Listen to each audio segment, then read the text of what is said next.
मैं हमेशा से ही शांत स्वभाव का रहा हूँ, इसलिए अपनी गर्लफ्रेंड के साथ बिताए इन 5 सालों में मैंने कभी किसी बात पर झगड़ा नहीं किया। लेकिन सिर्फ मुझे जलन महसूस कराने के लिए जब मैं उसके लिए बर्थडे केक बना रहा था, तो वो भारी बारिश में अपने जूनियर को छाता देने भाग गई। उसे लगा किसी को पता नहीं चलेगा, पर बारिश में उन दोनों के गले लगने का वीडियो पूरे कैंपस नेटवर्क पर वायरल हो गया। अगली सुबह शिंग छिंगजुआंग को उसकी सहेली मेई लियांगशिन की कॉल ने झकझोर कर रख दिया। छिंगजुआंग, क्या तू पागल हो गई है? इस अचानक पड़ी डांट से वो हैरान रह गई। लू चेन जैसा बेहतरीन बॉयफ्रेंड मिला है और तू उसकी कद्र करने के बजाय दूसरे लड़कों के साथ उलझ रही है। दिमाग खराब है क्या तेरा? अपनी दोस्त की ये बातें सुनकर छिंगजुआंग घबरा गई और कुर्सी से उछल पड़ी। क्या मतलब है तुम्हारा? साफ साफ बताओ। मेई लियांगशुन ने ताना मारते हुए पूछा। पहले ये बता, तू इस वक्त है कहाँ? छिंगजुआंग जवाब देने ही वाली थी, तभी उसे याद आया कि वो इस वक्त अस्पताल में शाओ चूशेंग के साथ है। उसके शब्द गले में ही अटक गए। मेई लियांगशिन तुरंत समझ गई कि वो चुप क्यों है और उसका गुस्सा 7वें आसमान पर पहुंच गया। तू अभी भी अस्पताल में उस चूशिंग के साथ है ना? तूने तो मुझे पागल कर दिया है। तुझे पता भी है कि तुम दोनों का वीडियो पूरे कैंपस में आग की तरह फैल चुका है। यह सुनते ही छिंजुआंग के दिमाग में जैसे बम फट गया। उसने हड़बड़ाहट में फोन काटा और अपनी स्क्रीन चेक की। अनगिनत मिस्ड कॉल्स की झड़ी लग गई थी और उनमें से ज्यादातर कॉल्स मेरी थीं।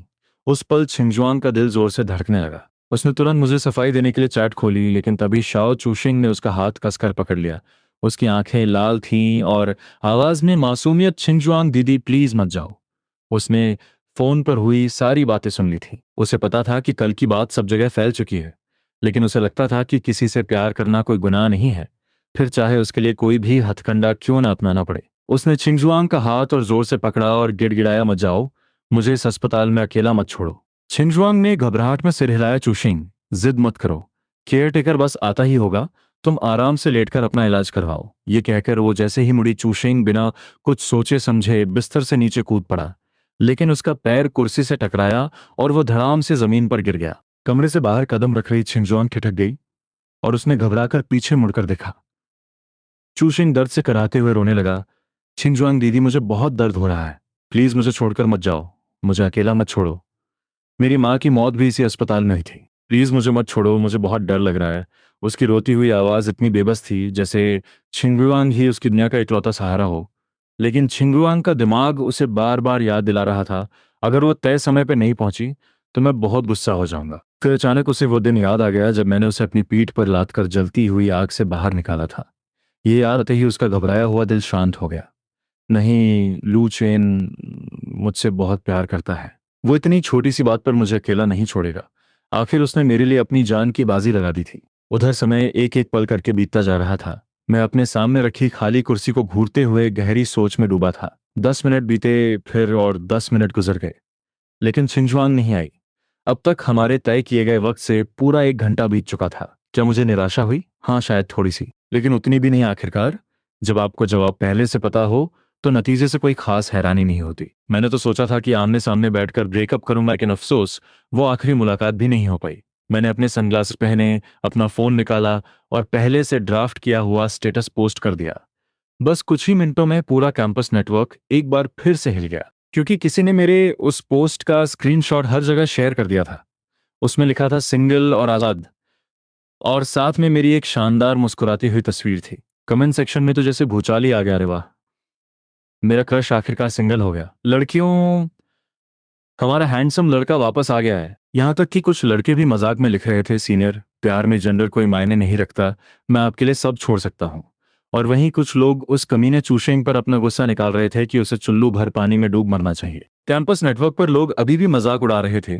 सीनियर की इतने शानदार लुक्स के आगे वो शाओ चूशेंग भला कैसे टिक सकता है? जहां एक तरफ पूरे कैंपस के ग्रुप्स में तहलका मचा था, वहीं मेरी पर्सनल फीड में एक सुकून भरी शांति थी। वहां बस एक ही तरह के कमेंट्स भरे पड़े थे, सीनियर, मैंने इस मौके का बहुत लंबा इंतजार किया है। क्या दोस्त, क्या अजनबी? हर कोई लाइन में लगकर अपने प्यार का इजहार कर रहा था। मैंने मुस्कुराते हुए उन सभी मैसेजेस पर एक नजर डाली। सबसे अच्छी बात यह थी कि किसी ने भी छिंजुआंग का नाम तक नहीं लिया था। मेरी दुनिया उसे खोने से बेनूर नहीं होने वाली थी, और ऐसा लगता था कि बाकी सब भी यही मानते हैं। मैंने एक गहरी सांस ली और उस जानी पहचानी कॉफी शॉप से बाहर कदम रख दिया। फिर मैंने विदेश में रहने वाली अपनी चचेरी बहन लू सीछी को कॉल लगाया। फोन उठते ही उसकी चुलबुली आवाज गूंजी, अरे वाह, मेरे हैंडसम भाई को आज अपनी इस बड़ी बहन की याद कैसे आ गई? उसने तुरंत चल रही मीटिंग रोक दी और उसकी आवाज पल भर में नरम हो गई। ऑफिस के लोग इस बात के आदी हो चुके थे। आखिरकार लू परिवार का इकलौता लड़का होने के नाते मेरी अहमियत सबसे अलग थी। मुझे सुरक्षित रखने के लिए ही परिवार ने बेशुमार दौलत खर्च करके मुझे दुनिया की सबसे सुरक्षित जगह भेजा था, और अब वो धीरे धीरे अपने सारे बिजनेस वापस देश में ला रहे थे। इसलिए मेरे लिए बीच में मीटिंग रोक देना उनके लिए कोई हैरानी की बात नहीं थी। मैं कार चलाते हुए गैरेज से बाहर निकला, सूरज की रोशनी चेहरे पर पड़ी और मैंने एक गहरी सांस छोड़ते हुए जवाब दिया, मेरा ब्रेकअप हो गया है। ये सुनते ही लू सीची के चेहरे का रंग उड़ गया। उसकी सौम्य मुस्कान पल भर में खौफनाक गुस्से में बदल गई। ऑफिस के सभी कर्मचारियों ने डर के मारे सिर झुका लिए और अपनी सांसें रोक लीं। कमरे का तापमान से जमसा गया। लू परिवार के कर्मचारी होने के नाते उनका चीनी भाषा समझना तो लाजमी था, इसलिए वहां मौजूद हर कोई हम भाई बहन की बातें समझ रहा था। लू सीची अपना गुस्सा पीते हुए उठी और मीटिंग रूम से बाहर चली। अपने केबिन में पहुंचते ही उसका सब्र टूट गया। उसने जोर से लात मारकर टेबल पलट दी। उसकी मौत आई है, उसने दांत पीसते हुए कहा और फिर फिक्र भरे लहजे में पूछा, तू रोया तो नहीं ना? मैंने बहुत ही शांत स्वर में कहा, 4 साल का रिश्ता था, थोड़ा रोना तो लाजमी है। तो 15 सालों तक घर में रहा, बचपन को छोड़कर हमने तेरी आंखों में कभी आंसू नहीं आने दिए। लू सीछी का दिल तड़प उठा। उसने धीरे से बड़बड़ाते हुए कहा, यह बात छोटे चाचा और चाची से नहीं छुप पाएगी। मैंने अपने होंठ भींचे और कहा, मैं उनसे कुछ छुपाना भी नहीं चाहता। सीछी ने एक गहरी आ भरी, तेरे माँ बाप का जो गुस्सा है ना, अगर उन्हें पता चला कि उनके लाडले के साथ ऐसा बर्ताव हुआ है तो वो एक दिन भी विदेश में नहीं रुकेंगे। उसने अपना माथा सहलाते हुए एक और लंबी सांस ली। सच बता, तूने मुझे कॉल क्यों किया है? क्या करवाना चाहता है तू मुझसे? मैंने हल्की सी हंसी के साथ कहा, बस 1 महीने में मेरा ग्रेजुएशन पूरा हो जाएगा और उसके बाद मैं जिन शहर में नहीं रुकना चाहता। सच कहूं तो इसकी वजह छिंगजुआंग नहीं थी, बल्कि इतने सालों से इस शहर में रहकर मैं बोर हो चुका था। मैं नई जगह देखना चाहता था। तो कहाँ जाने का इरादा है तेरा? सीची ने पूछा। मैंने मुस्कुराते हुए जवाब दिया, गैंगसिंग शहर। तुम्हारी वहाँ एक ब्रांच है ना?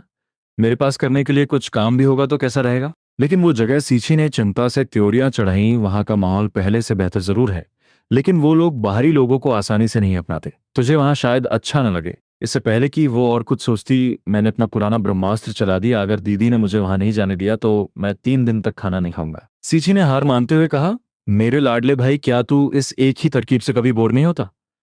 मैंने पूरी शान से जवाब दिया, बिल्कुल नहीं। जब तक ये काम कर रही है तब तक क्यों छोड़ूं? सीची मेरे सामने हमेशा बेबस हो जाती थी। आखिर उसने मुझे अपने हाथों से बड़ा किया था। मैंने सिर्फ प्यार से अपनी बात मनवाना जानता था, बल्कि लू परिवार के बड़ों से लेकर छोटों तक सबको मैंने अपनी उंगलियों पर नचा रखा था। अगर वो मेरी बात नहीं मानती तो पता नहीं मैं अगला क्या ड्रामा खड़ा कर देता। कुछ पल सोचने के बाद उसने हामी भर दी। ठीक है, मैं वहां तेरे रहने का पूरा इंतजाम करवा दूंगी, लेकिन अपने माता पिता को तो खुद समझाएगा। कॉल काटने के बाद मैंने सीधा एयरपोर्ट की तरफ अपनी गाड़ी मोड़ ली।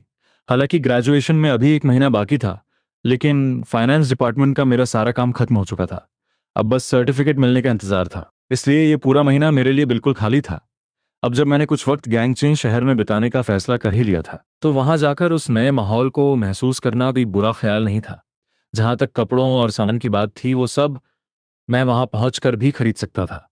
मैंने चाची झाओ को मैसेज किया कि किसी को भेजकर मेरी कार विला वापस मंगवा लें, और उन्हें अपने जाने की खबर देकर मैंने अपना फोन स्विच ऑफ कर दिया। अब इस वक्त बदहवास हालत में कैफे पहुंचने वाली शेन छिंगजुआंग पर क्या गुजर रही होगी, मुझे इस बात से रत्ती भर भी फर्क नहीं पड़ता था। मेरे फ्लाइट में बैठने के पूरे 3 घंटे बाद छिंगजुआंग ने आखिरकार शाओ चूशेन को शांत किया और पागलों की तरह अस्पताल से बाहर भागी। लेकिन उसे अंदाजा भी नहीं था कि बाहर कदम रखते ही उसे मेरे सिंगल होने की खबर मिलने वाली थी। शक और घबराहट के साथ उसने मेरी सोशल मीडिया प्रोफाइल खोली, लेकिन वहां उसे सिर्फ एक खाली लाइन दिखाई दी। ये देखते ही छिंगजुआंग सुन्न पड़ गई। क्या लू चेन ने उसे ब्लॉक कर दिया है या हमेशा के लिए डिलीट कर दिया? जैसे ही ये ख्याल उसके दिमाग में आया, उसके दिल की धड़कनें मानो रुक सी गईं। उसने कांपते हाथों से मुझे कॉल लगाया, लेकिन फोन से सिर्फ एक बेजान मशीनी आवाज गूंजी, आपके द्वारा डायल किया गया नंबर पहुंच से बाहर है। छिंगजुआंग को समझ नहीं आ रहा था कि वो अब क्या करे। मुझसे संपर्क टूटते ही उसे लगा जैसे उसकी पूरी दुनिया उलट गई हो। उसकी आंखों के सामने हर रंग फीका पड़ गया था। बस एक खौफनाक घबराहट थी जो उसके सीने को चीर रही थी। एक आखिरी उम्मीद दिल में लिए वो भागकर उसी कैफे में पहुंची और चारों तरफ अपनी नजरें दौड़ाने लगी कि शायद मैं कहीं दिख जाऊं। लेकिन नहीं, लोगों की उस भीड़ में मेरा नाम ओ निशान तक नहीं था। ये कैफे छिंगजुआंग ने खास तौर पर मेरे लिए खोला था। ये हमारी सबसे खास जगह थी। वो उस जानी पहचानी जगह को ऐसे घूर रही थी मानो हर टेबल पर हम दोनों हंसते मुस्कुराते और बातें करते हुए बैठे हों।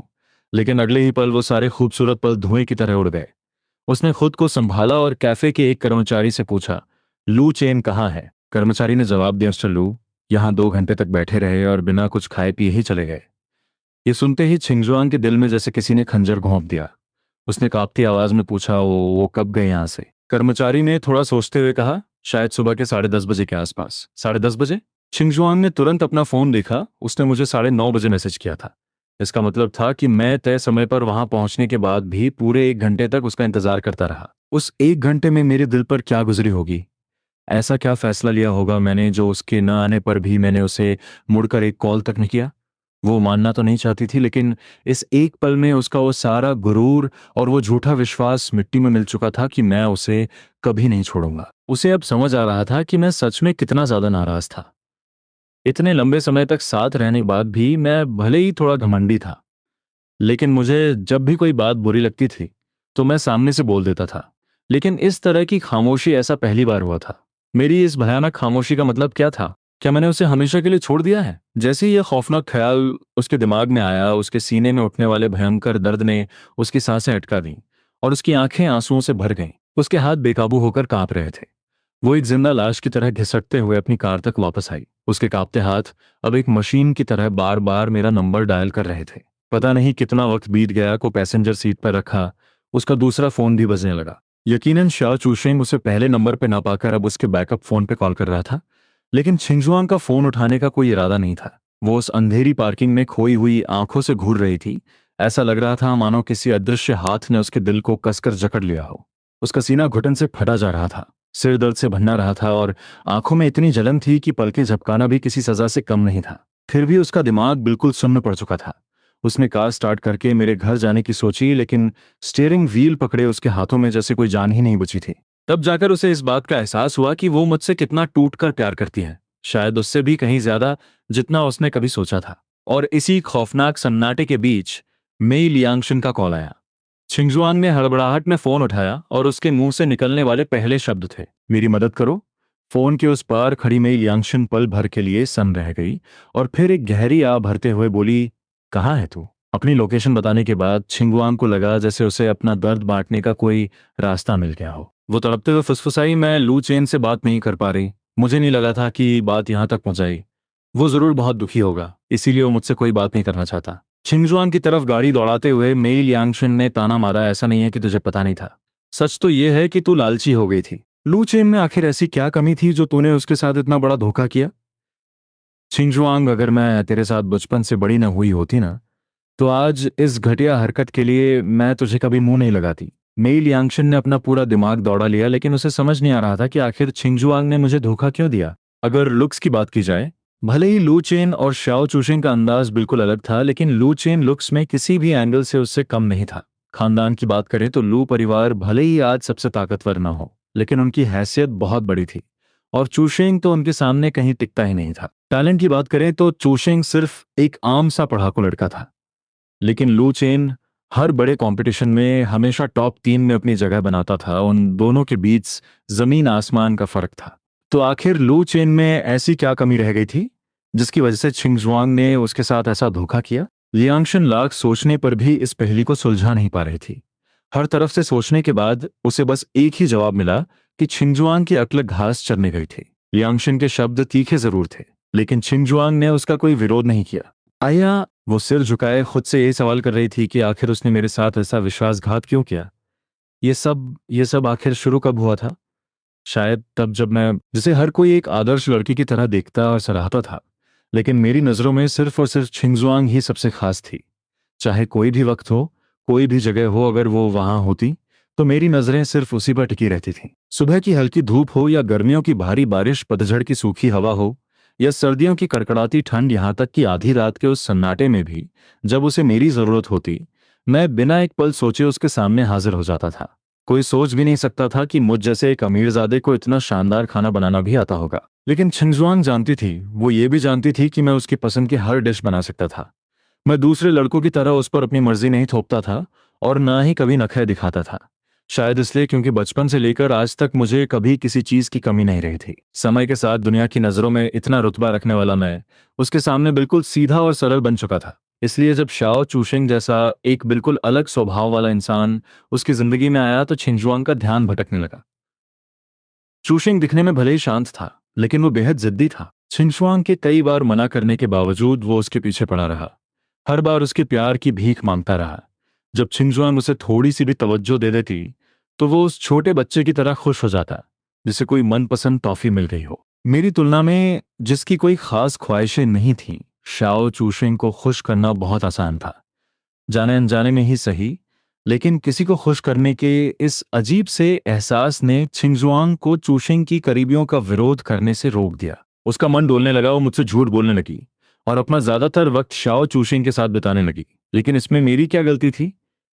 मैं तो बस उसके सामने एक अच्छे लड़के की तरह रहता था। छिंगजुआंग को आज से पहले कभी अपनी इस घटिया हरकत और शर्मिंदगी का इतना गहरा एहसास नहीं हुआ था। वो बेबस होकर अपनी ड्राइविंग सीट पर पीछे की तरफ लुढ़क गई। वो खुद अपनी इस घिनौनी असलियत का सामना नहीं कर पा रही थी, तो फिर लू चेन ने उस सब को कैसे बर्दाश्त किया होगा? जब मेई लियांगशिन वहां पहुंची तो उसने छिंगजुआंग को एक अधमरी हालत में पाया। उसके कपड़ों से आ रही अस्पताल की उस अजीब सी बदबू को सूंघकर लियांगशिन ने घृणा से अपनी नाक बंद कर ली और बोली, मुझे मत बताना कि तो इन्हीं गंदे कपड़ों में लू चेन से मिलने गई थी। लियांगशिन की आवाज सुनकर छिंगशुआंग की खाली नजरों में थोड़ी हरकत हुई। उसने एक बहुत ही कड़वी सी मुस्कान के साथ कहा, मैं खुद को साफ करके ही उसके पास जाऊंगी। उसकी ये हालत देखकर लियांगशिन भी और कुछ नहीं बोल पाई। वो उसे एक होटल ले गई जहां छिंगजुआंग ने खुद को साफ किया और फिर वो दोनों सीधा मेरे घर की तरफ निकल पड़ी। लेकिन मेरे दरवाजे पर पूरे आधे घंटे इंतजार करने के बाद भी अंदर से कोई बाहर नहीं आया। घबराहट के मारे छिंगजुआंग ने अपना फिंगरप्रिंट लगाकर दरवाजा खोलने की कोशिश की, लेकिन जैसे ही उसने अपनी उंगली स्कैनर पर रखी, मशीन ने एरर देते हुए कहा, पहचान विफल। छिंगजुआंग का दिल धक से रह गया। वो दोबारा कोशिश करने ही वाली थी, तभी पीछे से चाची झाओ की आवाज आई, मिस शेंग। दोनों ने पीछे मुड़कर देखा। चाची झाओ हाथों में कुछ सामान पकड़े खड़ी थीं। छिंगजुआंग ने एक गहरी सांस ली और बहुत ही सहमे हुए स्वर में कहा, चाची झाओ, मैं लू चेन से मिलने आई हूं। चाची झाओ ने एकदम रूखे अंदाज में जवाब दिया, मुझे पता है, लेकिन छोटे मालिक किसी ट्रिप पे बाहर गए हैं और मुझे नहीं पता कि वो कब लौटेंगे। कल मैं भी कुछ दिनों के लिए विदेश जा रही हूँ, इसलिए अब से आपको यहाँ आने की कोई ज़रूरत नहीं है। मैंने चाची झाओ को नहीं बताया था कि मेरे और छिंगजुआंग के बीच क्या हुआ था, लेकिन मेरा स्वभाव जानने वाले जानते थे कि अगर मैंने इतनी सख्ती से कोई रिश्ता तोड़ा है तो यकीनन छिंगजुआंग ने कोई ऐसी गलती की थी जिसे माफ़ नहीं किया जा सकता। और इसीलिए भले ही चाची झाओ को अतीत में छिंगजुआंग बहुत पसंद थी, लेकिन अब वो मेरी मर्जी के खिलाफ जाकर ऐसा कुछ भी नहीं करने वाली थी। इतना कहकर चाची झाओ घर के अंदर जाने के लिए मुड़ी। छिंगजुआन ने हड़बड़ाहट में उनका रास्ता रोक लिया और रोते हुए गिड़गिड़ाने लगी, चाची, क्या आप प्लीज मेरी तरफ से लू चेन को एक कॉल कर सकती हैं? मुझे उससे कुछ बहुत जरूरी बात करनी है। मैं आपके आगे हाथ जोड़ती हूँ। चाची झाओ ने बेबसी से अपना सिर हिलाया, मैं तुम्हारी कोई मदद नहीं कर सकती। अगर मेरी वजह से छोटे मालिक को घुसा गया तो लू परिवार मुझे नौकरी से निकाल देगा। हालांकि चाची झाओ हमारे मामले में दखल नहीं देना चाहती थी, लेकिन आखिरकार वो खुद को रोक नहीं पाई। मिस श्रिंग, आप इतने सालों से छोटे मालिक को जानती हैं, आपको उनका स्वभाव अच्छे से पता होना चाहिए। मैं सोच भी नहीं सकती कि आपने उनके साथ ऐसा क्या किया है। बचपन से लेकर आज तक छोटे मालिक ने कभी कोई दुख नहीं झेला, लेकिन आज आपकी वजह से उनकी आंखों में आंसू थे। आपने सच में हमें बहुत निराश किया है। लू चेन रोया था। शिंगजुआन का गला रुंध गया, ऐसा लगा जैसे किसी ने उसका दम घोंट दिया हो। काफी देर बाद उसके मुंह से बस यही चंद शब्द निकल पाए। वो चाची झाओ के सवालों का क्या जवाब देती, उसके पास कोई जवाब था ही नहीं, और न ही उसका जमीर उसे कुछ बोलने की इजाजत दे रहा था। पास खड़ी मेरी यांगशिन भी ये सुनकर सन्न थी कि मैं रोया था। मैंने इतने कड़े फैसले लिए थे कि उन्हें लगा था मुझे कोई दुख ही नहीं हुआ होगा। छिंगजुआन की इस बदहवास और टूटी हुई हालत को देखकर चाची झाओ ने बस सिर हिलाया, कुछ नहीं कहा, और मुड़कर घर के अंदर चली गई। जैसे ही दरवाजा दोबारा बंद हुआ, छिंगजुआन की लाल आंखों से आंसुओं का सैलाब बह निकला। उसने अपने हाथ इतनी जोर से भींच रखे थे कि उसकी पोरें सफेद पड़ गई थी। उसे समझ ही नहीं आ रहा था कि वो इस बिखरे हुए रिश्ते को कैसे समेटे। मेई लियांगशन बस उसकी ये दर्दनाक हालत देख सकती थी, लेकिन उसके पास भी एक गहरी आह भरने के अलावा कोई चारा नहीं था। छिंगशुआंग और वो दोनों ही ये बात अच्छी तरह जानती थीं कि आज वो मुझसे नहीं मिल पाएंगी और भविष्य का भी कुछ पता नहीं था। अचानक छिंगशुआंग की आवाज गूंजी, नहीं, मैं उसे ढूंढने जा रही हूँ। जब उसने देखा कि सब उसी को घूर रहे हैं तो वो जरा भी नहीं घबराई। इसके बजाय उसने बेशर्मी से मुस्कुराते हुए कहा, अरे माफ करना, गलती से इस हैंडसम लड़के से टकरा गई। मुझे नहीं पता था कि ये इतना भड़क जाएगा। उसने हैंडसम लड़के शब्द पर कुछ ज्यादा ही जोर दिया था, जिससे आसपास के लोग भी उन्हें घूरने लगे। साफ दिख रहा था कि ये बुढ़िया एक जवान लड़के पर डोरे डालने की कोशिश कर रही थी, लेकिन कुछ लोग उसकी मीठी मीठी बातों में आकर सच में इसे एक हादसा ही समझ रहे थे।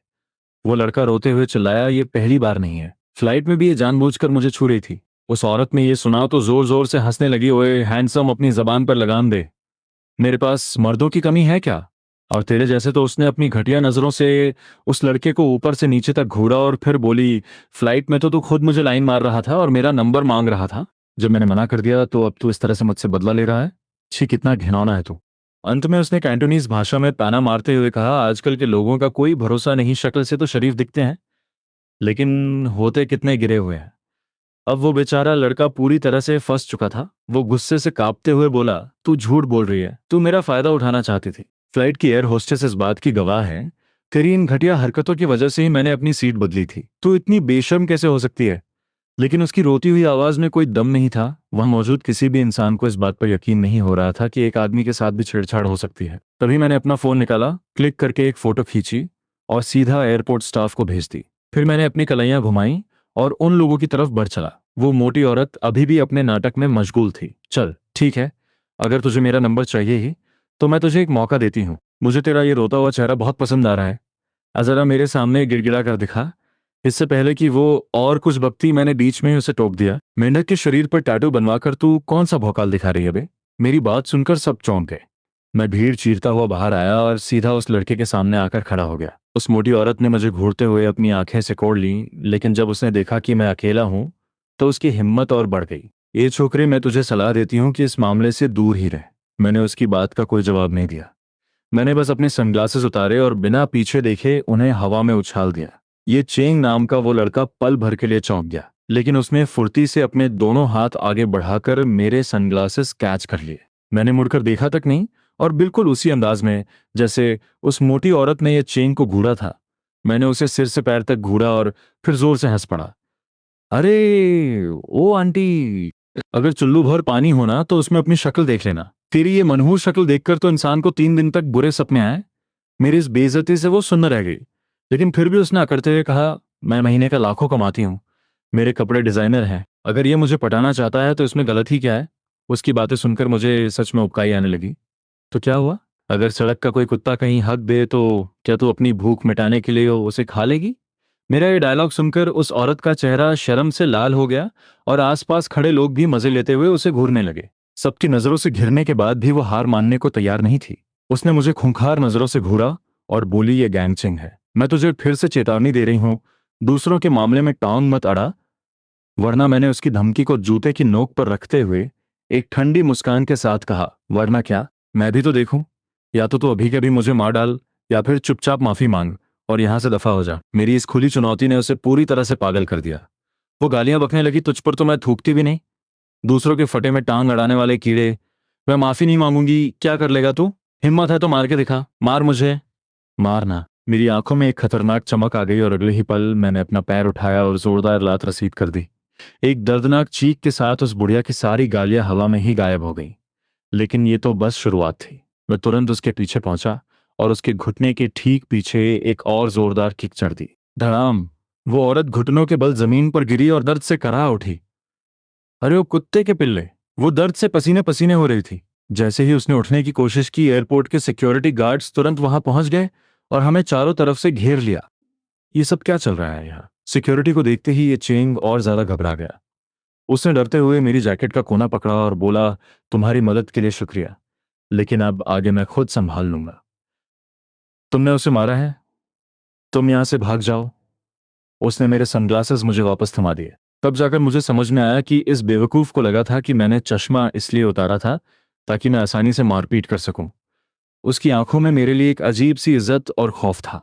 और उसी वक्त थोड़ी ही दूरी पर बने वीआईपी लाउंज से कुछ लोग बड़े ही मजे से इस पूरे ड्रामे को देख रहे थे। मैं हमेशा से ही शांत स्वभाव का रहा हूं, इसलिए अपनी गर्लफ्रेंड के साथ बिताए इन 5 सालों में मैंने कभी किसी बात पर झगड़ा नहीं किया। लेकिन सिर्फ मुझे जलन महसूस कराने के लिए जब मैं उसके लिए बर्थडे केक बना रहा था तो भारी बारिश में अपने जूनियर को छाता देने भाग गई। उसे लगा किसी को पता नहीं चलेगा, पर बारिश में उन दोनों के गले लगने का वीडियो पूरे कैंपस नेटवर्क पर वायरल हो गया। वीआईपी लाउंज में बैठी एक लाल बालों वाली लड़की हैरानी से मुंह फाड़े हुए थी। इस हैंडसम लड़के की जबान तो कैंची की तरह चलती है। दूसरी लड़की ने भी सिहलाते हुए कहा, हाँ है तो दमदार, लेकिन अब ये मुसीबत में फंसने वाला है। गैंगचिंग एयरपोर्ट पर मारपीट करना कोई छोटी बात नहीं है। अगर वो मोटी औरत जिद पर अड़ गई तो इसे कुछ दिन हवालात की हवा खानी पड़ सकती है। फिर लाल बालों वाली लड़की ने बीच में बैठी एक औरत की तरफ देखा, सिया दीदी, क्या हमें इस हीरो को बचाने जाना चाहिए? सिया नाम की उस औरत की तीखी और रहस्यमयी आंखों में एक हल्की सी मुस्कान तैर गई। उसने धीरे से अपना सिर हिलाया, उसे हमारी जरूरत नहीं है। उसके इतना कहते ही सबने देखा कि मैंने बहुत ही आराम से अपना फोन निकालकर किसी को कॉल किया, और अगले ही पल सिक्योरिटी हेड के वॉकी टॉकी पर कुछ आवाज आई। वो तुरंत मेरे सामने इज्जत से झुका और फिर उसने अपने गार्ड्स को इशारा किया, जो उस औरत को घसीटते हुए वहां से ले गए। ये नज़ारा देखकर वीआईपी लाउंज की वो सारी औरतें सन्न रह गईं। सिया दीदी, ये क्या था? एक लड़की ने हैरानी से पूछा। आपको कैसे पता था कि इसे कुछ नहीं होगा? पास खड़ी वैन वान ने उसे घूरते हुए समझाया, जब ये लड़का फ्लाइट से उतरा था ना, तो स्टाफ के लोग खुद इसे इज्जत के साथ बाहर छोड़ने आए थे। अगर एयरपोर्ट वाले किसी को इतनी इज्जत दे रहे हैं, तो इसका मतलब वो सिर्फ अमीर नहीं है, बल्कि कोई बहुत बड़ी हस्ती है। ये सुनकर दूसरी लड़की तुरंत सीरियस हो गई और सिया से बोली, सिया दीदी, क्या हमें इसके बारे में पता लगाना चाहिए? लेकिन हे सिया ने मना कर दिया, कोई जरूरत नहीं है। हो सकता है वो बस यहाँ घूमने आया हो। अगर हमने उसके बारे में छानबीन की तो हो सकता है वो इसे बुरा मान जाए। समय हो चुका था, तो हे सिया और बाकी लोग बोर्डिंग गेट की तरफ बढ़ गए, और उसी वक्त एयरपोर्ट के बाहर मैं अपने बगल में खड़े ये चेन को बेबसी से देख रहा था। और कोई काम है? उसने पहले सिर हिलाया कि नहीं, लेकिन फिर मेरी तरफ देखकर जल्दी से हाँ में सिर हिलाने लगा। उसकी आंखों में मेरे लिए बस इज्जत ही इज्जत थी। क्या क्या मैं तुम्हें खाने पर ले जा सकता हूँ? मैं भी भूखा ही था, तो मैंने हाँ कर दी। तुम्हें गैंगचिंग के बारे में कुछ पता है? ये चेंग ने तुरंत जवाब दिया, हाँ थोड़ा बहुत। मैं यहीं पढ़ाई करता हूँ, तो काफ़ी जगहें घूमी है मैंने। मुझे थोड़ी तसल्ली हुई। चलो ठीक है, फिर खाने की कोई अच्छी जगह ढूंढो, मुझे भी बहुत जोरों की भूख लगी है। अभी ढूंढता हूँ। ये चेंग खुशी खुशी टैक्सी बुलाने के लिए सड़क की तरफ भागा।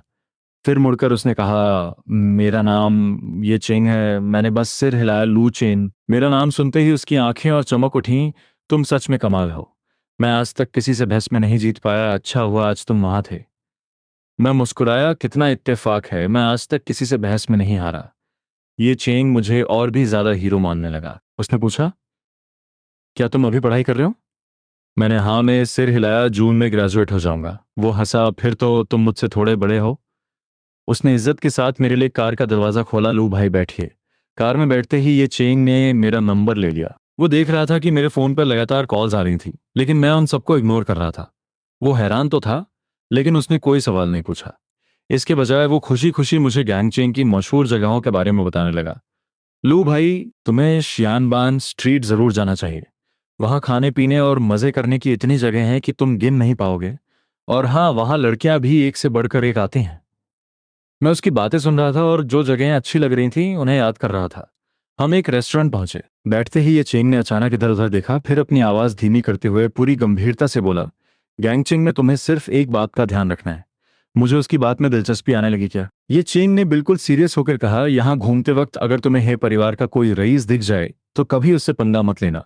शायद उसे अंदाजा हो गया था कि मैं कोई आम इंसान नहीं हूं, लेकिन फिर भी वो मुझे याद दिलाना चाहता था कि दूसरे के इलाके में दादागिरी नहीं चलती। गैंगचिंग में हे परिवार का एक छत्र राज था। हालांकि मैं यहाँ के बारे में ज्यादा नहीं जानता था, लेकिन ये बात मुझे भी पता थी। मैंने मुस्कुराते हुए सिर हिलाया, फिक्र मत कर, मैं ध्यान रखूंगा। खाना खत्म करने के बाद मैंने ये चेन को अलविदा कहा और अकेले ही उन रंग बिरंगी रोशनियों से जगमगाती सड़कों पर खड़ा हो गया। रात की ठंडी हवा का झोंका आया और मुझे कंपकंपी छूट गई। गैंगचेंग में अप्रैल के आखिर में भी रातें काफी ठंडी होती हैं। मैंने सिर्फ एक पतली सी शर्ट पहन रखी थी, तो हवा लगते ही मेरा सारा नशा हिरन हो गया। आसपास कोई अच्छा होटल न मिलने पर मैंने आखिरकार एक टैक्सी पकड़ी। जब मैंने होटल में चेक इन किया तो रात के 8 बज चुके थे। अपना फोन देखा, लगातार आ रही कॉल्स की वजह से उसकी बैटरी मरने वाली थी। मैंने नफरत से अपनी भौहें सिकोड़ी और फिर अपने घर कॉल लगाया। हालांकि विदेश में अभी आधी रात हो रही होगी, मुझे यकीन नहीं था कि मम्मी पापा सोए हैं या जाग रहे हैं। लेकिन फोन बजते ही, पलक झपकते ही कॉल उठ गई, और फोन के उस पार से मेरे पापा की वो जानी पहचानी दमदार आवाज आई, शाओ चेन, पहुंच गए तुम। उनकी वो फिक्र भरी आवाज सुनते ही मेरी आंखें भर आईं। मैंने अपनी आवाज को नॉर्मल रखने की पूरी कोशिश की। हाँ पापा, मुझे आपकी और मम्मी की बहुत याद आ रही थी। मेरी बात सुनते ही पापा की आवाज में एक अजीब सी बेचैनी आ गई। हम आज ही सारा काम दूसरों को सौंप देंगे और कल ही तुम्हारे पास वापस आ जाएंगे, ठीक है बेटा? मेरा दिल जोर से धड़का। उन्हें पता था कि अगर मेरे साथ कुछ बहुत बुरा नहीं हुआ होता तो मैं कभी इस तरह से बात नहीं करता। तभी मम्मी की आवाज भी आई, जिसमें एक ऐसा हुक्म था जिसे कोई टाल नहीं सकता। मुझे भी यही ठीक लगता है। मैं हमेशा से ही शांत स्वभाव का रहा हूं, इसलिए अपनी गर्लफ्रेंड के साथ बिताए इन 5 सालों में मैंने कभी किसी बात पर झगड़ा नहीं किया। लेकिन सिर्फ मुझे जलन महसूस कराने के लिए, जब मैं उसके लिए बर्थडे केक बना रहा था तो वो भारी बारिश में अपने जूनियर को छाता देने भाग गई। उसे लगा किसी को पता नहीं चलेगा। पर बारिश में उन दोनों के गले लगने का वीडियो पूरे कैंपस नेटवर्क पर वायरल हो गया। मेरे बच्चे, जब तक हम जिंदा हैं, किसी की मजाल नहीं जो तुम्हें चोट पहुंचा सके। हमने इतनी दौलत और ताकत इसीलिए तो कमाई है, ताकि वो तुम्हारी ढाल बन सके। तुम्हें किसी बात की चिंता करने की जरूरत नहीं है। उनकी बातें मेरे लिए उस मरहम की तरह थीं जिसने मेरे सारे घाव भर दिए। बस कोई गैर कानूनी काम मत करना, बाकी तुम्हें जो करना है करो, जिससे प्यार करना है करो। तुम्हारे मम्मी पापा हमेशा तुम्हारे साथ हैं। लेकिन तभी मम्मी ने थोड़े धीमे स्वर में कहा, और अगर प्यार व्यार नहीं भी करना है ना, तो कोई बात नहीं। तुम्हारी माँ तुम्हें जिंदगी भर अपने पैरों पर खड़ा रख सकती है। उनकी इन चंद बातों से मुझे समझ आ गया था कि उन्हें मेरे और छिंगजुआन के बारे में सब कुछ पता चल चुका है। लेकिन मैंने इस बात पर ज्यादा चर्चा नहीं की, बस बात को मजाक में टालते हुए कहा, मैं बिल्कुल ठीक हूँ। और रही बात गर्लफ्रेंड की, तो वो तो जरूर बनाऊंगा। मैं रजाई में लिपट गया और अलसाए हुए स्वर में बोला, मैं उन लोगों में से नहीं हूं जो एक बार धोखा खाकर जिंदगी भर प्यार से डरने लगे। और वैसे भी इस दुनिया में इतनी खूबसूरत लड़कियां हैं, मैं किसी न किसी पर तो अपना दिल हार ही बैठूंगा, है ना। मम्मी हंस पड़ी, बिल्कुल सही कहा मेरे शेर। तुम इतने हैंडसम हो, तुम्हारे लिए लड़कियों की कोई कमी नहीं है। हम ऐसे ही आराम से बातें करते रहे और मुझे पता ही नहीं चला कि मैं कब फोन सीने से लगाए लगाए गहरी नींद में सो गया। मुझे नहीं पता था कि दूसरी तरफ मेरे खर्राटों की आवाज़ सुनकर ही पापा ने धीरे से अपना माइक म्यूट किया था। उनकी ये खामोशी देखकर ही मेरी माँ के चेहरे की सिकन थोड़ी कम हुई थी। अपनी संपत्ति को वापस देश में लाने का काम और तेज कर दो। मैं जल्द से जल्द अपने शाओ चेन के पास जाना चाहती हूँ। सच तो ये था कि जब मैं पढ़ाई के लिए देश वापस आया था, तभी मेरे पापा ने लू परिवार का वो विशाल साम्राज्य वापस लाना शुरू कर दिया था। लेकिन कई तरह की रुकावटों की वजह से अब तक वो अपनी आधी दौलत ही वापस ला पाए थे। अपनी पत्नी की बात सुनकर लू शेंग की उन गहरी आंखों में एक खतरनाक चमक उभर आई। लेकिन जब उन्होंने मेरी माँ की तरफ देखा तो उनकी आंखें फिर से नरम हो गई। तुम सो जाओ अब। उन्होंने अपने मन में यह कसम खा ली थी कि अब वो अपने रास्ते में आने वाली हर रुकावट को बेदर्दी से कुचल देंगे। मैं अगली सुबह बहुत आराम से उठा। जब मैंने नींद में अपना फोन उठाया तो देखा कि कॉल अभी भी चल रही थी। मेरे माता पिता ने रात भर मेरा साथ नहीं छोड़ा था। ये देखकर मेरा रोम रोम प्यार से भर गया। मैंने भारी आवाज में पुकारा, मम्मी पापा आप अभी भी वहीं हैं। फोन के उस पार अपने ऑफिस में काम कर रहे लू शेंग ने तुरंत सबको शांत रहने का इशारा किया। उनकी आवाज पल भर में नरम हो गई। उठ गए मेरे बच्चे। मैंने बिस्तर से उठकर खिड़की के पर्दे हटाए। बाहर समंदर की लहरों को देखकर मैंने एक लंबी अंगड़ाई ली। पापा क्या आप ऑफिस में हैं? हाँ बेटा, तुम्हारी माँ तुम्हारे लिए कुछ कपड़े खरीदने गई है, वो जल्द ही तुम्हें भिजवा देगी। तुम्हें वो कपड़े कहाँ चाहिए, जिंग शहर में या गैंगचेंग में? गैंगचेंग में। मैंने दीदी को भी बता दिया है कि मैं कुछ दिन यहीं रहूंगा। ठीक है, तुम बस मुझे एड्रेस भेज देना, मैं सारा सामान भिजवा दूंगा। शुक्रिया पापा। इतना कहकर मैंने खुद को सूंघा और मेरी नाक सिकुड़ गई। रात को मैं बिना कपड़े बदले ही सो गया था और अब मुझे अपने ही पसीने से बदबू आ रही थी। मैंने फोन पे कहा, पापा आप काम कीजिए, मैं नहाने जा रहा हूँ। लेकिन जैसे ही मैंने कॉल काटी, उसी अनजान नंबर से फिर से एक कॉल आ गई। मैंने नफरत से अपनी भौहें सिकोड़ी। मुझे अंदाजा लगाने की जरूरत नहीं थी, मैं जानता था कि ये छिंगजुआंग ही होगी। सैकड़ों मिस्ड कॉल्स की लिस्ट देखकर मैंने चिढ़कर कॉल उठाई। फोन के उस पार छिंगजुआंग की आवाज सूखी और भारी थी। लू चेन, तुमने आखिरकार मेरा फोन उठा ही लिया। वो इस वक्त किस हाल में थी मैं न तो देख सकता था और न ही मुझे उसकी कोई परवाह थी। मैंने बस एक ठंडी हंसी के साथ कहा, मिस शेन क्या तुम थकती नहीं हो? सैकड़ों मिस्ड कॉल्स। अगर तुम्हारा फोन अभी तक हैंग नहीं हुआ है तो सच में इसकी क्वालिटी बहुत अच्छी है। उसने मेरे ताने का कोई जवाब नहीं दिया, बल्कि बहुत ही सहमी हुई और गिड़गिड़ाती हुई आवाज में बोली, तुम अभी कहाँ हो? मैं तुम्हारे पास आती हूँ, हम आमने सामने बैठकर बात करेंगे, ठीक है? उसकी वो भीख मांगती हुई आवाज सुनकर मुझे अचानक उस भयंकर आग वाले दिन की याद आ गई। उस साल मैंने उसे जलती हुई इमारत से अपनी पीठ पर लाद कर बाहर निकाला था, लेकिन मेरे अपने हाथों पर गहरे और भद्दे घाव हो गए थे। मैं अस्पताल के कमरे में छुपकर बैठा था और किसी से नहीं मिलना चाहता था। तब वो भी बिल्कुल इसी तरह दरवाजे के बाहर खड़े होकर मुझसे गिड़गिड़ाई थी। बंद दरवाजे के पार वो मुझे बता रही थी कि मेरा ग्रेजुएशन सेरेमनी मिस करना कितना बुरा रहा। वो तब तक बातें करती रही जब तक मुझे हंसी नहीं आ गई और मैंने खुद दरवाजा खोल दिया। लेकिन मुझे आज भी याद है, जब उसने मेरे पट्टियों से बंधे हाथों को देखा था तो उसकी वो खूबसूरत मुस्कान पल भर में जम गई थी। पूरे कॉलेज में अपने हुस्न का गुरूर रखने वाली वो लड़की उस दिन फूट फूट कर रोई थी। उसके होंठ कांप रहे थे, आंखें लाल थीं और उसने मुझसे पूछा था, लू चेन तुम मुझे बचाने उस आग में क्यों गए? मैंने मुस्कुराते हुए उसे तसल्ली दी थी, तुम्हें अपनी आंखों के सामने मरते हुए कैसे देख सकता था? लेकिन अब वक्त बदल चुका था। वो लड़की जिसके दिल में सिर्फ और सिर्फ मैं था, आखिरकार बदल गई थी। मेरी सोच अचानक वर्तमान में वापस आई। मैंने एक लंबी सांस छोड़ी और कहा, शेंग छिंगजुआंग तुम आखिर कहना क्या चाहती हो? मैंने बिना किसी रहम के उसकी असलियत उसके मुंह पर मारी। क्या तुम ये बताना चाहती हो कि तुमने मेरे पीठ पीछे श्याओ चूशिंग के साथ कैसे गुलछर्रे उड़ाए? या ये बताना चाहती हो कि तुम्हारी वो छिपी हुई आशिकी कितनी मजेदार थी? या फिर ये कि भले ही तुमने मुझे धोखा दिया, लेकिन तुम्हारी जिंदगी का सबसे बड़ा प्यार मैं ही हूं? मुझे तो बस ये सब सोचकर ही उल्टी आ रही थी। अगले ही पल मैंने चबा चबा कर एक एक लफ्ज कहा, शेंग छिंजुआंग, तुम्हारी ये घटिया माफी मेरे लिए दो कौड़ी की भी नहीं है। मेरी बातें सुनकर वो बुरी तरह घबरा गई और जल्दी जल्दी सफाई देने लगी। लू चेन, ऐसा नहीं है। मेरे और शाओ चूशिंग के बीच ऐसा कुछ भी नहीं हुआ है। हम सिर्फ गले मिले थे, उसके अलावा हमारे बीच कुछ नहीं है। प्लीज बिना मेरी बात सुने मुझे ये सजा मत दो। मुझे बस एक मौका दे दो प्लीज। मैं हमेशा से ही शांत स्वभाव का रहा हूँ, इसलिए अपनी गर्लफ्रेंड के साथ बिताए इन 5 सालों में मैंने कभी किसी बात पर झगड़ा नहीं किया। लेकिन सिर्फ मुझे जलन महसूस कराने के लिए जब मैं उसके लिए बर्थडे केक बना रहा था तो वो भारी बारिश में अपने जूनियर को छाता देने भाग गई। उसे लगा किसी को पता नहीं चलेगा, पर बारिश में उन दोनों के गले लगने का वीडियो पूरे कैंपस नेटवर्क पर वायरल हो गया। मैं उसकी और बकवास सुनने के मूड में नहीं था, तो मैंने सीधा कॉल काट दिया। लेकिन अगले ही पल छिंगजुआंग का फिर से कॉल आ गया। मैंने बिना एक पल सोचे उसे ब्लॉक कर दिया। लेकिन हद तो तब हो गई जब वो उसने किसी और नंबर से कॉल करना शुरू कर दिया। मैंने गुस्से से अपनी भौहें सिकोड़ी। सिर्फ इसलिए मैंने अपना फ़ोन स्विच ऑफ नहीं किया क्योंकि मैंने पापा को कॉल करने का वादा किया था। मैंने सीधा फ़ोन को फ्लाइट मोड पर डाल दिया और आखिरकार मुझे शांति मिल गई। फिर मैं नहाने के लिए बाथरूम में चला गया। 1 घंटे बाद मैं सीधा टेलीकॉम स्टोर गया और एक नया सिम कार्ड लिया। नया नंबर अपने माता पिता को भेजने के बाद मैंने पुराना नंबर हमेशा के लिए बंद कर दिया। शाम ढल चुकी थी। मैं डूबते सूरज की रोशनी में बाहर निकला। समंदर की हल्की ठंडी हवा चल रही थी। मैंने टैक्सी ली और सीधा उसी शिबान स्ट्रीट की तरफ निकल पड़ा जिसके बारे में चेंग ने बताया था। उस गली के बिल्कुल आखिर में एक पब था जिसके बाहर कोई बोर्ड भी नहीं लगा था। अगर ये चेंग ने मुझे इसके बारे में न बताया होता तो कोई सोच भी नहीं सकता था कि यहाँ कोई पब है। मैं मुस्कुराया और अंदर कदम रखा, लेकिन जैसे ही मैं अंदर पहुंचा मैं वहां का नजारा देखकर दंग रह गया। अंदर का हॉल किसी महल से कम नहीं था। झूमर की रोशनी में सफेद संगमरमर का फर्श जगमगा रहा था। ये जगह तो बहुत ही शानदार है। मैं अभी उस जगह को निहार ही रहा था कि एक खूबसूरत लड़की मेरी तरफ आई। हेलो हैंडसम, क्या आपकी कोई बुकिंग है? मैंने हल्की सी मुस्कान के साथ कहा, हेलो, मुझे इस पब के मैनेजर से मिलना है। मेरी बात सुनकर वो पल भर के लिए ठिठक गई और फिर कैंटोनीज में कुछ बुदबुदाई जो मुझे समझ नहीं आया। लेकिन अगले ही पल उसने फिर से वही प्रोफेशनल मुस्कान पहन ली। इस पब के कई मैनेजर हैं, आप किससे मिलना चाहते हैं? मैंने बहुत ही आराम से जवाब दिया, कोई भी चलेगा, बस वो कोई फैसला लेने के काबिल होना चाहिए। वो मुझे घूरने लगी। मेरा ये बेफिक्र अंदाज और मेरी रिलैक्स बॉडी लैंग्वेज उन लोगों से बिल्कुल अलग थी जो अक्सर हे सिया से मिलने आते थे और घबराहट से पसीने पसीने हो जाते थे। ये देखकर उसे यकीन हो गया कि मैं सिया दीदी से मिलने नहीं आया हूँ, तो वो मुझे अंदर ले जाते हुए मुझसे फ्लर्ट करने लगी। तो आप गैंगचंग घूमने आए हैं? मैंने सिर हिलाया। उसकी मुस्कान में एक अजीब सी कशिश थी। तो यहाँ कितने दिन रुकने का इरादा है?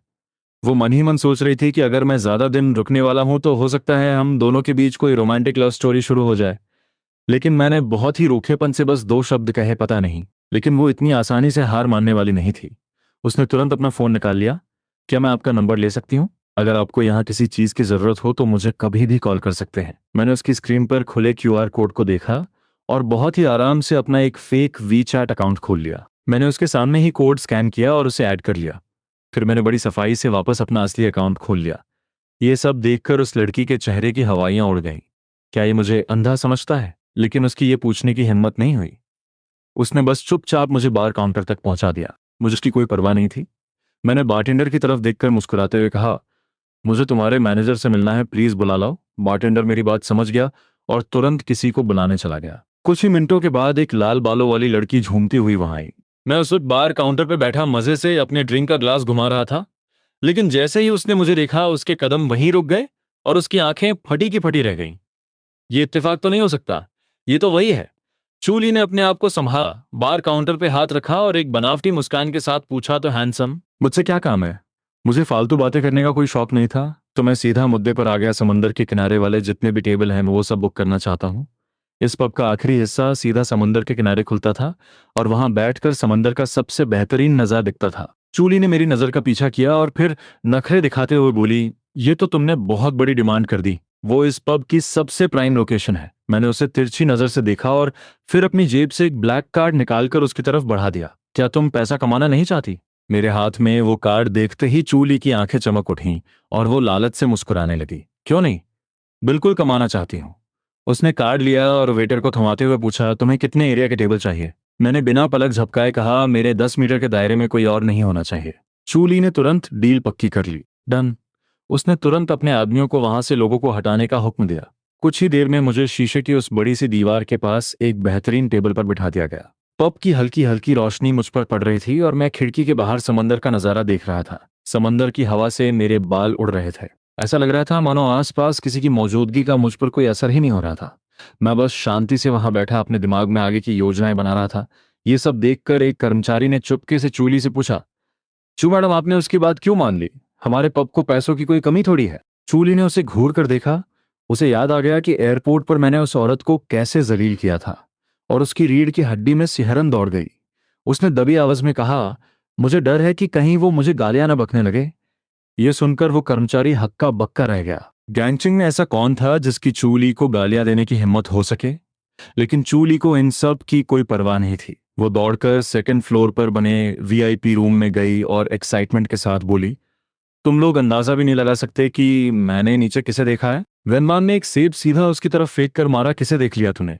उसने चिढ़ते हुए कहा, क्या तू पागल हो गई है? हमेशा ऐसे क्यों चिल्लाती रहती है? चूली ने हवा में ही सेब कैच किया, उसमें से एक बड़ा सा बाइट लिया और मुंह भर के बोलते हुए बोली, अरे गैस तो करो, तुम लोग सपने में भी नहीं सोच सकते। वेनवान ने उसकी बात को इग्नोर कर दिया और अपने लिए एक दूसरा सेब उठा लिया। बेचारी चूली वो मायूस होकर हे सिया के पास गई। सिया दीदी, आप ही गैस करना। मैं हमेशा से ही शांत स्वभाव का रहा हूं, इसलिए अपनी गर्लफ्रेंड के साथ बिताए इन 5 सालों में मैंने कभी किसी बात पर झगड़ा नहीं किया। लेकिन सिर्फ मुझे जलन महसूस कराने के लिए जब मैं उसके लिए बर्थडे केक बना रहा था तो वो भारी बारिश में अपने जूनियर को छाता देने भाग गई। उसे लगा किसी को पता नहीं चलेगा, पर बारिश में उन दोनों के गले लगने का वीडियो पूरे कैंपस नेटवर्क पर वायरल हो गया। हे सिया ने अपना सिर भी नहीं उठाया, बस एक ही ठंडी आवाज में कहा, दफा हो जा। चूली का दिल टूट गया। वो बड़बड़ाने लगी, इतना हैंडसम लड़का नीचे बैठा है और वो हमारे पब में कस्टमर्स को अट्रैक्ट कर रहा है। लेकिन उसकी इस बात का भी हे सिया पर कोई असर नहीं हुआ। चूली ने एक गहरी सांस छोड़ी, अपनी एक्साइटमेंट को मार डाला और सोफे पर गिरकर आराम करने लगी। और कमाल की बात यह है कि वो सोफे पर गिरते ही सच में सो गई। करीब आधे घंटे बाद वेन वान ने उसे थप्पड़ मार मार कर उठाया। चल नीचे चल, खाना खाने का टाइम हो गया है। चूली नींद में झूमते हुए उन दोनों के पीछे पीछे कमरे से बाहर निकली। लेकिन कमरे से बाहर निकलते ही उसकी नींद उड़ गई। उसने देखा कि हे सिया अपने हाथ जेब में डाले अपनी गहरी और खतरनाक आंखों से मुझे ही घूर रही थी। उसकी आंखों में एक अजीब सी कशिश थी, पता नहीं वो क्या सोच रही थी। चूली ने अपना माथा पीटा, है भगवान, सिया दीदी मैं तो आपको बताना ही भूल गई। उस हैंडसम लड़के ने वो पूरा एरिया बुक कर लिया है और जहां हम रोज बैठकर खाना खाते हैं वो जगह उसके 10 मीटर के दायरे में ही आती है। वेनमान ने अपनी भौहें चढ़ाई, तो तुम अभी जो इतनी एक्साइटेड हो रही थी वो इसी लड़के के लिए था? हाँ। चूली मुस्कुराते हुए बोली, आज तो ये कल से भी ज्यादा हैंडसम लग रहा है। वेनमान ने भी मेरी तरफ देखा और हल्की सी हंसी के साथ कहा, हाँ देखने में तो अच्छा है। उस वक्त पब के 1/3 लोग मेरे सामने लाइन लगाकर खड़े थे और जो लाइन में नहीं थे उनका ध्यान भी मेरी ही तरफ था। और मैं किसी को मना नहीं कर रहा था। बस शर्त यह थी कि जो भी अच्छा दिखता है या जिसकी बॉडी अच्छी है वो मेरे सामने बैठकर मेरे साथ एक गेम खेल सकता है। अगर वो जीते तो मैं अपना नंबर दूंगा और अगर वो हारे तो उन्हें अपनी शर्ट उतारकर समंदर के किनारे एक चक्कर लगाना होगा। बस कुछ ही मिनटों में 2 लड़कियां सिर्फ अपनी इनर वियर में बाहर दौड़ लगा रही थीं। कुछ ही देर में पूरा समंदर का किनारा हॉट लड़कियों से भर गया था। चूली ने अपने चेहरे पर हाथ रखते हुए कहा, ओ माय गॉड, ये लड़का तो बहुत बड़ा खिलाड़ी है। लेकिन हे सिया ने कोई रिएक्शन नहीं दिया। उसने शांति से अपनी नजरें फेरी और मुड़कर वापस जाने लगी। चूली को अचानक एक अजीब सी ठंडक महसूस हुई। उसने वेनवान को कोहनी मारते हुए पूछा, तुझे नहीं लगता कुछ गड़बड़ है? वेनवान ने चिढ़कर उसे दूर धकेला, तेरा दिमाग खराब है। हे सिया कभी भी वीआईपी रूम में खाना नहीं खाती और आज तूने हमारी खाने की जगह भी बेच दी, वो यकीनन बहुत गुस्से में होगी। चूली घबराकर हे सिया के पीछे भागी और गिड़गिड़ाने लगी, वेनवान प्लीज गुस्सा मत होना, मैं जाकर उस लड़के से बात करती हूँ, क्या पता वो हमें एक टेबल दे दे। भाड़ में जा तू। वेनवान ने उसकी बात अनसुनी कर दी और पब से बाहर जाने लगी। लेकिन चूली को कोई परवाह नहीं थी। वो सीढ़ियां उतरकर सीधे मेरे पास आई। हैंडसम, वो मेरे ठीक सामने बैठ गई। आज तुम्हारे सारे ड्रिंक्स मेरी तरफ से फ्री, बस बदले में हमें खाना खाने के लिए एक टेबल दे दो, कैसा रहेगा? उसकी बात सुनकर मैंने बहुत ही आराम से अपना सिर हिला दिया। सिर्फ कुछ लोगों के खाना खाने से मुझे कोई परेशानी नहीं है। चूली ने तुरंत हे सिया और वेनवान को हाथ हिलाकर बुलाया, जल्दी आओ तुम लोग। उसने हमें टेबल देने के लिए हाँ कर दी है। हे भगवान, कितनी शर्मिंदगी की बात है। वेनवान ने मुंह बनाते हुए कहा, एक पब की मालकिन को अपने ही पब में खाना खाने के लिए एक कस्टमर से जगह मांगनी पड़ रही है। लेकिन हे सिया पर इन सब बातों का कोई असर नहीं था। उसने मेरी तरफ देखना बंद किया और बहुत ही आराम से आकर एक टेबल पर बैठ गई। चूली सोफे पर लेट गई और बड़े मजे से मुझे दूसरों के साथ डाइस खेलते हुए देखने लगी। वक्त गुजरता गया और मेरे सामने खड़े लोगों की भीड़ कमती गई। मैं कुछ लोगों से जानबूझकर हार गया था ताकि उन्हें अपना नंबर दे सकूं, लेकिन बाकी सब में मैं लगातार जीत रहा था। तभी मेरे सामने बैठी एक औरत ने पासा फेंका और उसके 3 आए। उसने बड़ी ही घमंडी मुस्कान के साथ मेरी तरफ देखा। अब देखते हैं तुम इससे छोटा नंबर कैसे लाते हो। मुझे यकीन नहीं है कि तुम्हारी किस्मत इतनी अच्छी हो सकती है। लेकिन मैंने बहुत ही आराम से अपना कप उठाया और उसमें 3 1 थे। ये देखते ही उस औरत के चेहरे की मुस्कान गायब हो गई। अगले ही पल उसने चिढ़ते हुए कहा, इस पब में डाइस खेलने वाला सबसे बड़ा खिलाड़ी तू नहीं है। मैंने उसे तिरछी नजर से देखा और चिढ़ते हुए याद दिलाया, पहले अपने कपड़े उतारो और फिर यहां से निकलो। तुम लोग बस मेरे टाइम पास का जरिया हो और मुझे भड़काने की कोशिश कर रही हो। मेरी बात सुनकर उस औरत का चेहरा शर्म से लाल हो गया और आसपास खड़े लोग भी उस पर हंसने लगे। लेकिन वो इतनी आसानी से हार मानने वाली नहीं थी। उसने अचानक कहा, अभी जो लड़कियां लिफ्ट से बाहर आई थीं, तुमने उन्हें तो देखा ही होगा ना। मैंने अपनी भौहें चढ़ाई लेकिन कोई जवाब नहीं दिया। वो लड़कियां इतनी खूबसूरत थीं कि अगर मैं कहता कि मैंने उन्हें नहीं देखा तो ये बहुत बड़ा झूठ होता। मेरी चुप्पी को अपनी जीत समझकर उस औरत ने एक घटिया सी मुस्कान के साथ कहा, उनमें से जो लड़की बीच में चल रही थी ना, डाइस खेलने में वो यहाँ की नंबर 1 खिलाड़ी है। अगर तूने उसे हरा दिया तो मैं अपनी हार मान लूंगी। मैंने एक ठंडी हंसी हंसी, मुझे कोई फर्क नहीं पड़ता कि तू हार मानती है या नहीं। अगले ही पल मैंने सीधा ऐलान कर दिया, नेक्स्ट। मेरी बात सुनकर वो औरत तिलमिला उठी। वो कुछ और बोलने ही वाली थी कि लाइन में खड़ी अगली लड़की ने उसे धक्का दिया और मेरी टेबल पर आकर बैठ गई। कुछ और राउंड्स बीत गए, मैं बोर हो चुका था तो मैंने डाइस वापस टेबल पर फेंक दिए। अब और नहीं खेलना, बहुत बोरिंग हो गया है ये। लेकिन मेरे इतना कहते ही पीछे लाइन में खड़े लोग चिल्लाने लगे, अरे नहीं, अभी हमारी बारी नहीं आई है। लेकिन मैंने उनकी तरफ एक नज़र देखना भी जरूरी नहीं समझा। मैं अपनी सीट से उठकर जाने ही वाला था कि चूली चौंक गई। क्या तुम जा रहे हो? उसने तुरंत मुझे रोकने की कोशिश की। अरे सुनो, अभी उस औरत ने जो कहा, तुम उस बारे में सोच सकते हो। सिया दीदी सच में डाइस खेलने में बहुत कमाल की हैं। मैं हमेशा से ही शांत स्वभाव का रहा हूँ, इसलिए अपनी गर्लफ्रेंड के साथ बिताए इन 5 सालों में मैंने कभी किसी बात पर झगड़ा नहीं किया।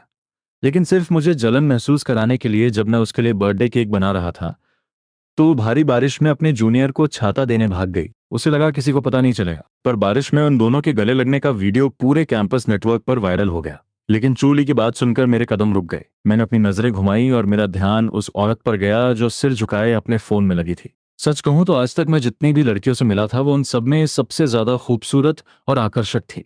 शायद उसे भी मेरी नजरों का एहसास हो गया था क्योंकि उसने अचानक फोन चलाना बंद किया और अपनी आंखें उठाकर मेरी तरफ देखा।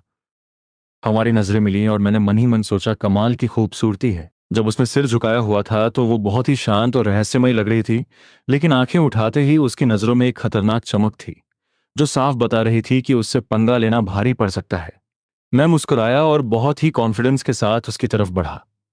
जैसे ही पब में गाना बदला, मैं ठीक उसके सामने जाकर खड़ा हो गया। हे सिया ने अपना फोन नीचे रखा और बहुत ही आराम से सोफे पर पीछे की तरफ झुक गई। उसकी आंखों में कोई भाव नहीं था, वो बस मुझे घूरे जा रही थी।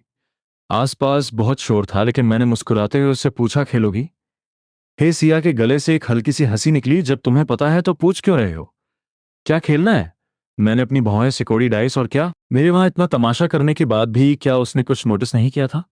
लेकिन फिर मुझे याद आया कि वो तो अपने फोन में लगी थी, शायद सच में उसका ध्यान नहीं गया होगा।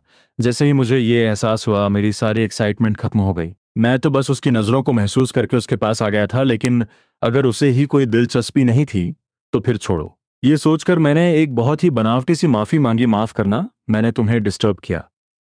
और इतना कहकर मैं मुड़कर जाने लगा। हे सिया में पीठ घूरती रही और उसके मुंह से बस एक लफ्ज निकला, खेलेंगे। मैंने सुन लिया था लेकिन मैं जानबूझकर अनसुना करके आगे बढ़ता रहा। लेकिन चूली मुझे इतनी आसानी से जाने नहीं देने वाली थी। वो दौड़कर आई और मेरा रास्ता रोक लिया। हाँ, हाँ, खेलेंगे ना? हैंडसम सिया दीदी ने अभी कहा कि वो खेलेंगी। उसके लाल बाल पूरी तरह से बिखरे हुए थे, जिसे देखकर मुझे हंसी आ गई। मुझे उनके साथ नहीं खेलना, अगर मैं तुम्हारे साथ खेलूं तो कैसा रहेगा? मेरी बात सुनकर चूली सन्न रह गई, लेकिन अगले ही पल उसे महसूस हुआ कि हे सिया की खतरनाक नजरें उसी पर गड़ी हैं। वो तुरंत होश में आई और जोर जोर से सिर हिलाने लगी। नहीं, मुझे नहीं खेलना था। तुम सिया दीदी के साथ ही खेलो, वो सच में बहुत अच्छे प्लेयर हैं। वो मुंह से तो हे सिया की तारीफ कर रही थी लेकिन उसकी आंखों में मुझे रोकने की भीख थी। मैं तुरंत उसका इशारा समझ गया। मैंने अपनी भौहें सिकोड़ी और थोड़ा नाटक करते हुए कहा, लेकिन वो तो मेरे साथ खेलना ही नहीं चाहती, मैं जबरदस्ती तो नहीं कर सकता ना। चूली ने तुरंत मेरी बात काट दी। अरे नहीं, ऐसा बिल्कुल नहीं है, वो बस थोड़ा नखरे दिखा रही है, तुम समझ रहे हो ना। और वहीं कोने में खड़ी वेनमान ने चुपके से चूली को थम्स अप दिखाया। वाह मेरी दोस्त, अब मैं तुम्हारे लिए एक बहुत ही शानदार ताबूत खरीदूंगी। मैं अपनी हंसी नहीं रोक पाया।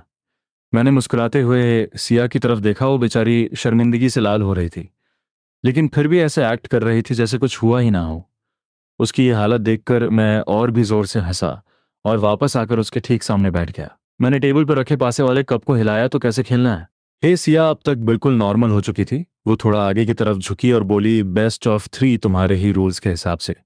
जो हारेगा वो अपनी शर्ट उतारकर बाहर एक चक्कर लगाएगा, और जो जीतेगा उसे तुम्हारा नंबर मिलेगा। मैंने तुरंत हाँ कर दी, मंजूर है। लेकिन हे सिया ने अपनी बात पूरी करते हुए कहा, लेकिन मुझे तुम्हारा वो असली वाला नंबर चाहिए, फेक वाला नहीं।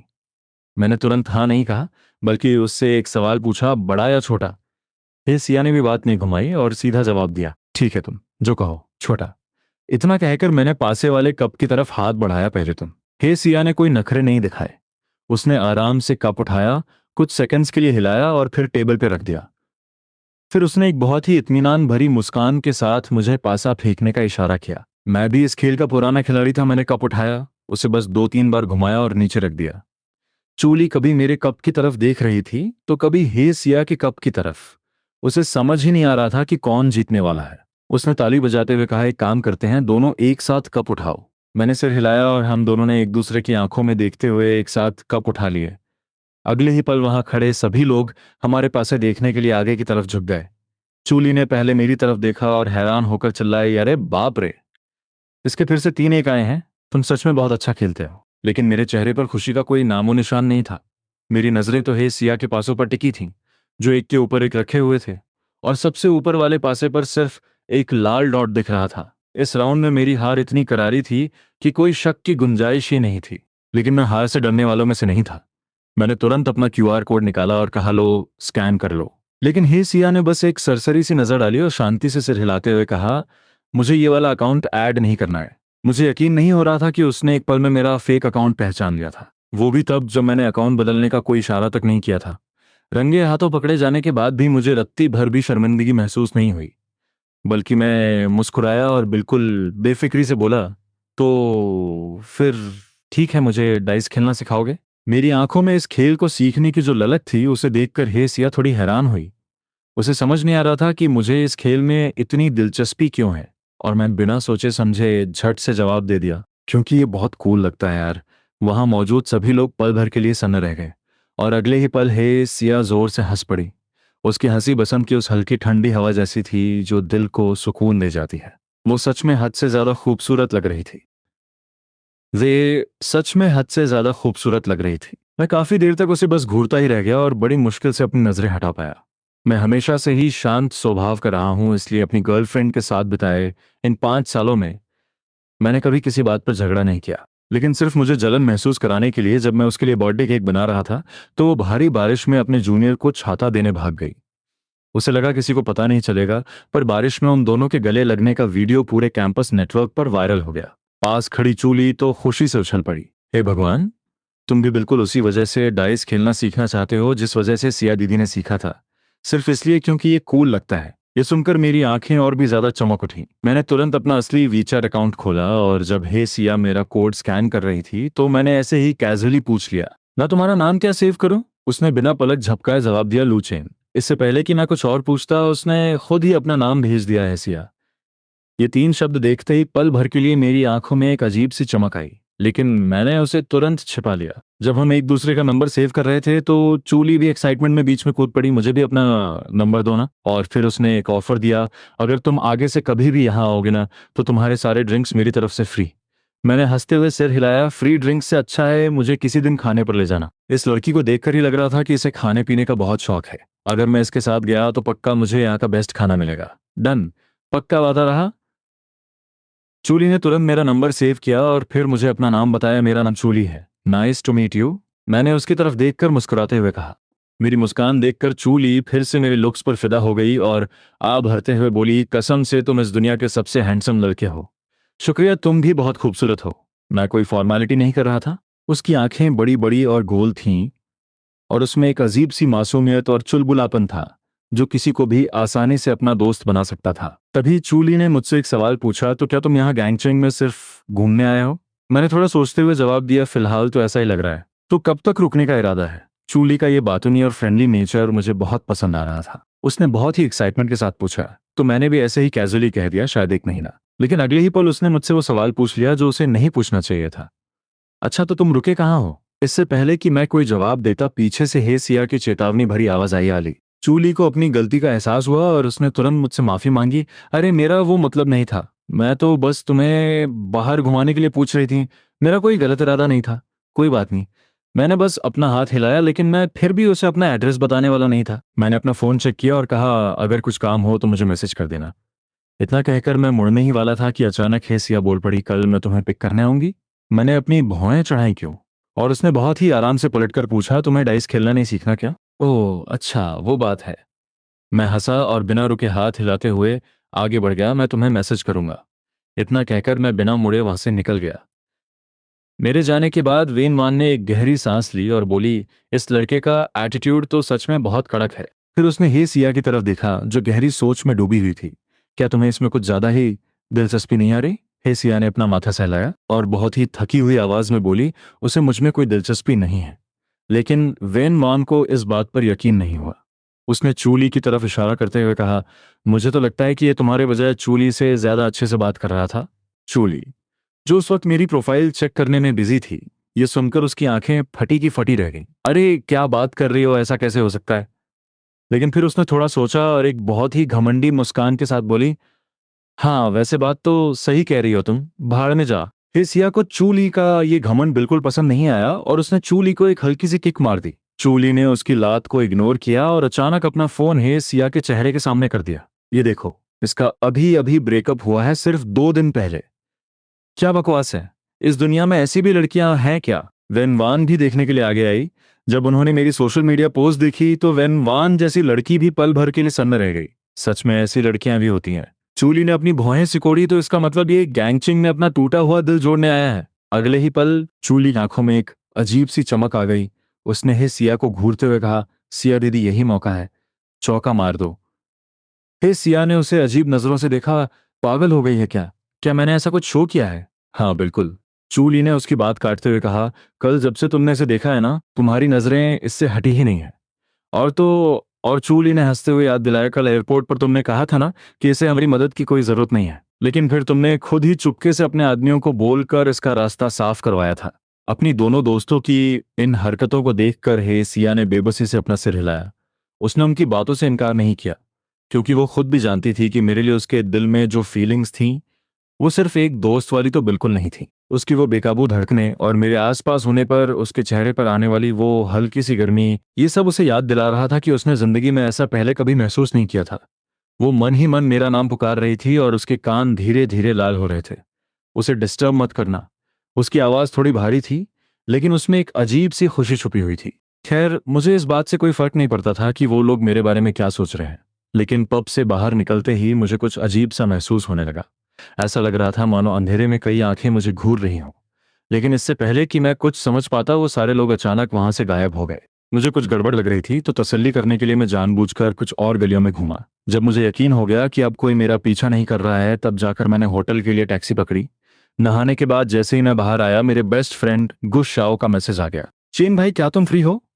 मैंने हाँ में रिप्लाई किया तो उसने तुरंत मैसेजेस की एक झड़ी लगा दी। कैंपस नेटवर्क पर शेंग छिंगजुआंग और शाओ चूशेंग